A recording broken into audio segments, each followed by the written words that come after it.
Les Catalins présentent Radio 4, l'atelier radio du lycée en partenariat avec Radio M.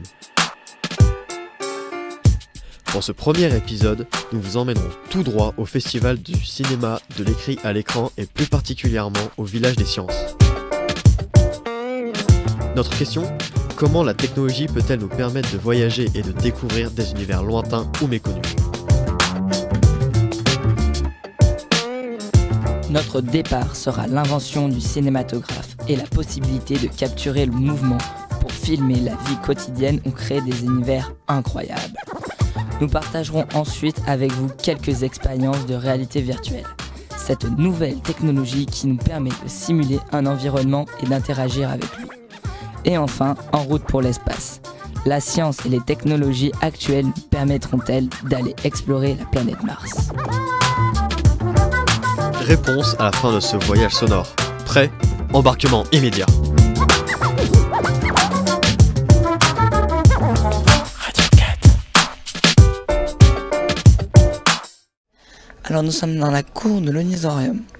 L'Onitorium est un bâtiment plutôt carré avec une grande cour très jolie à l'intérieur, avec des arbres, des pancartes où on peut lire les explications de comment ont été créées certaines choses, comme ici. Donc on a l'industrie du cinéma, on a ce que c'est le chronochrome. On a plein d'explications dans la cour avec plusieurs pancartes. Maintenant, nous allons nous diriger vers l'escape game. Donc là, en gros, le but, donc c'est un escape game lié avec des énigmes de cinéma et de techniques qui ont permis au développement du cinéma. Le but, c'est de trouver un code à 4 chiffres qui va déverrouiller le coffre qui est là. Et donc pour ça, ils vont devoir résoudre différentes énigmes et chaque énigme donne un chiffre et ça correspond au chiffre du code.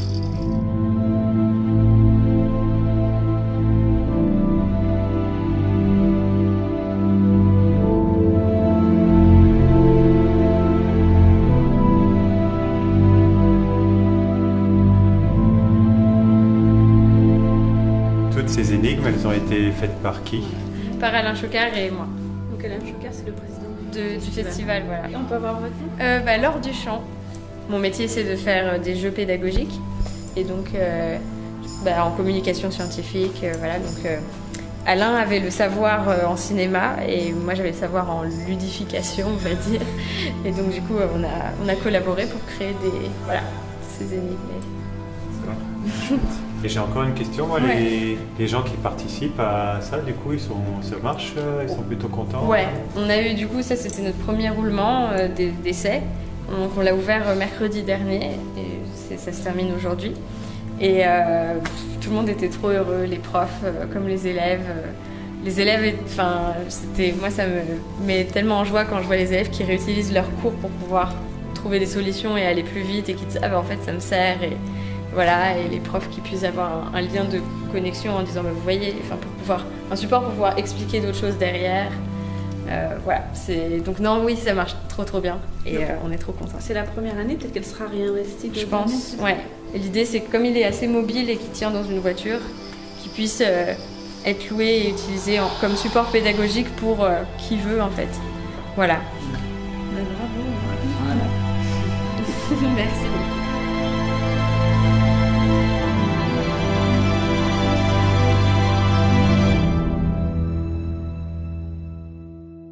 Après les techniques du cinéma, allons maintenant tester la réalité virtuelle.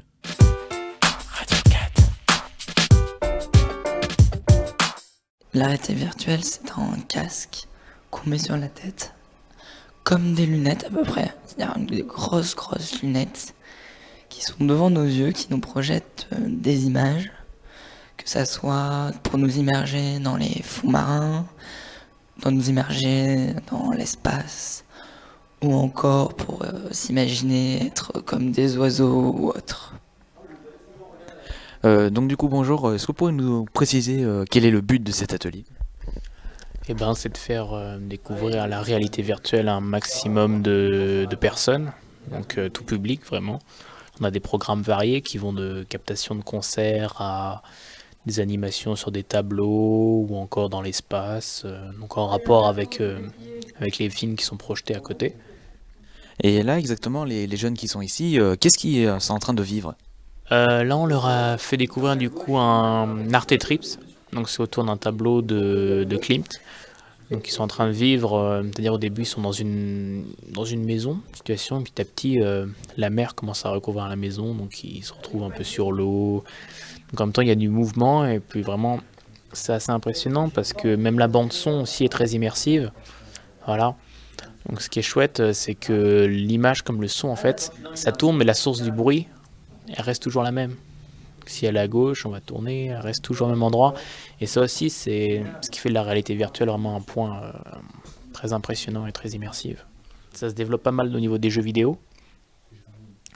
Ensuite, c'est un plaisir aussi, parce que là, c'est des films, c'est du divertissement. Donc c'est très présent dans le divertissement, mais ça sert aussi tout ce qui est un peu manutention. Ceux qui fabriquent les voitures, ils utilisent la réalité virtuelle pour, on va dire, déplacer des pièces, tout ça, ce qui est un gros gain de temps plutôt qu'en fait le faire physiquement. Ils le font virtuellement et ça permet de conceptionnaliser de nouvelles voitures, tout plein d'engins en fait. Tout ce qui est construction, ça s'utilise de plus en plus, on va dire. Merci beaucoup.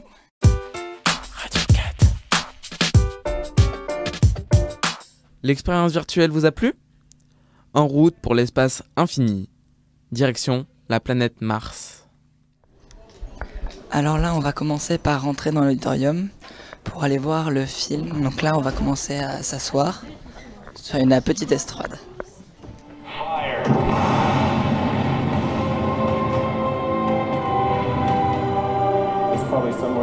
Il faudra entre 40 et 100 ans pour établir une civilisation entièrement autonome sur Mars.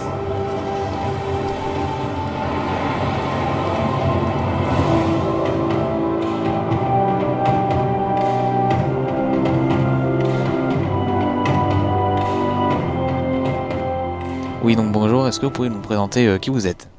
Je m'appelle Peter Weiss et je suis le chef du département espace à la COMEX. Est-ce que vous pensez que c'est un rêve d'aller sur Mars ou c'est vraiment possible aujourd'hui avec la technologie qu'on a? C'est pas encore possible avec la technologie qu'on a actuellement, ça c'est sûr. Hein. Il y a des gros défis, hein. Parce qu'en fait aller sur Mars ça veut dire traverser l'espace pendant 6 mois. Donc tu es en apesanteur et tu as vu en fait les images quand les astronautes ils arrivent après 6 mois sur la station, il ne marche plus, hein, il ne va pas sortir de sa capsule.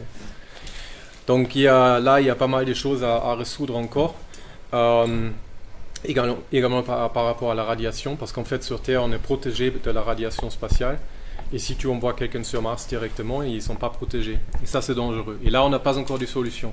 Mais c'est exactement pour cette raison-là qu'il faut d'abord retourner sur la Lune, développer des technologies et des solutions pour aller plus loin sur Mars.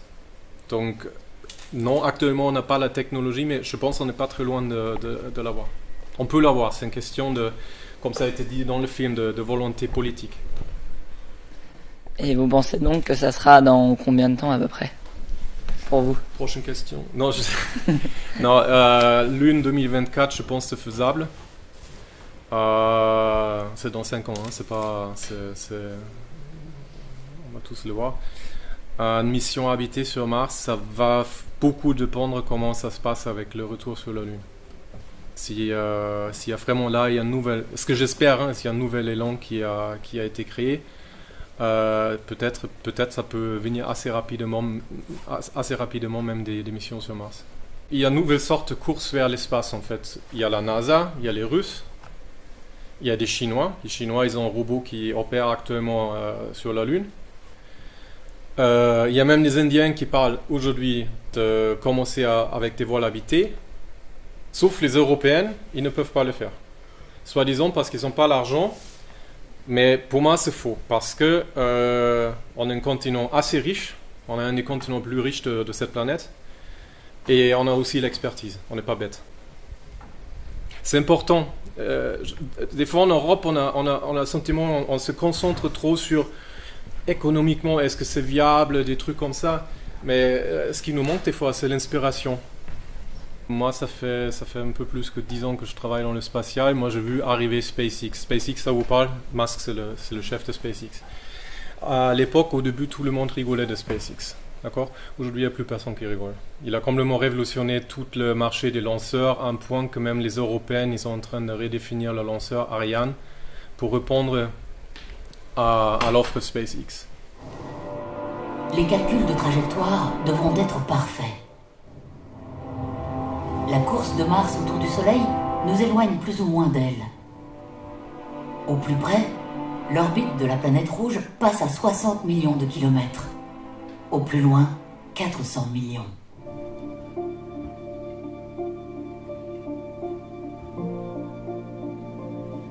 Après des mois à ne plus lutter contre la gravité, l'organisme perd la mémoire de l'attraction terrestre. On a tous en tête ces images d'astronautes au retour sur Terre, le visage blême, cloués au sol sous leur propre poids, incapables de se tenir debout. Dans quel état seront-ils en arrivant sur la planète rouge ?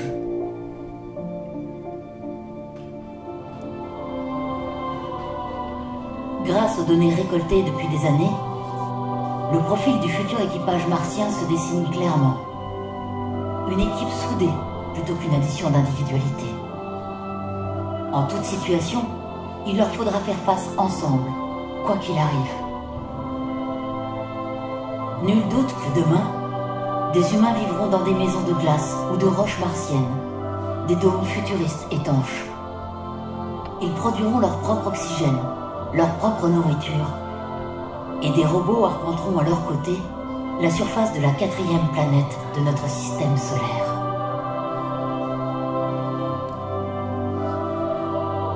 Mars n'a jamais été aussi près de la Terre.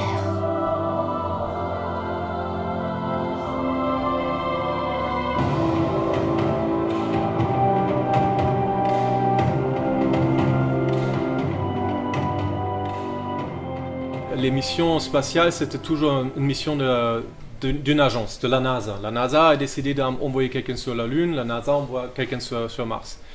Donc ça a toujours été, en fait, comment dire, l'objectif a toujours été scientifique. Aujourd'hui, on essaie de changer ça un peu. On essaie d'amener, par exemple, aussi des entreprises dans ce genre d'aventure. Nous sommes une entreprise. Hein. Je travaille dans une boîte, je ne travaille pas dans une université ni un centre de recherche. C'est une entreprise qui doit gagner de l'argent.